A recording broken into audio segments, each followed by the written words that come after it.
ভিডিওটা শেষ পর্যন্ত দেখো, কথা দিচ্ছি মজা পাবা। কারণটা হচ্ছে কি, আমরা যারা বাসে জার্নি করি, মানে প্রতিদিন বা মাঝে মধ্যে বাস করে জার্নি করা লাগে, লং ডিস্টেন্স শর্ট ডিস্টেন্স, তো তারা আমরা একটা জিনিস ফেস করবোই। বাসে উঠলে জার্নিটা আমরা আশা করি কি যে উঠবো, জ্যাম থাকবে না, চুই করে চলে গিয়ে পুই করে নেমে যাবো, আমরা এমন চিন্তা করি। কিন্তু কথাটা কিন্তু এরকম হয় না। বাসে উঠলে সবার আগে জ্যাম, তারপর একটা মিথ্যা কথা শুনে উঠতে হয়, ধোকা খেয়ে উঠতে হয় যে তোমরা উঠুন, ভিতরে জায়গা আছে, উঠে দেখবো দাঁড়ানোর জায়গা পর্যন্ত নাই। এমন সিচুয়েশন। এন্ড পরে দেখা যাচ্ছে যে বসার পর ভাড়া নিয়ে কাছাকাছি, যেটার ভাড়া হচ্ছে মাত্র 30 টাকা, সেটাকে বাড়ায় বলবে 35 টাকা বা 40 টাকা। যখন তুমি 35 টাকা দিলা, 5 টাকা ভাঙলে 40 টাকা দেওয়া লাগবে, বা 40 টাকা দিলে পরে দিচ্ছি বলে আর দেওয়ার হদিস নাই।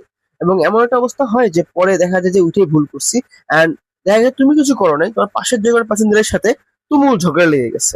এন্ড আরো অনেক কিছু থাকে, সেগুলো আমি পরের কোনো একটা ভিডিওতে শেয়ার করবো। এন্ড তুমি কি ফেস করো কমেন্ট বক্সে লিখে যাও। এন্ড ভিডিওটা ভালো লাগলে এখনই লাইক, ফলো, সাবস্ক্রাইব করে দাও। Thank you very much, bye by.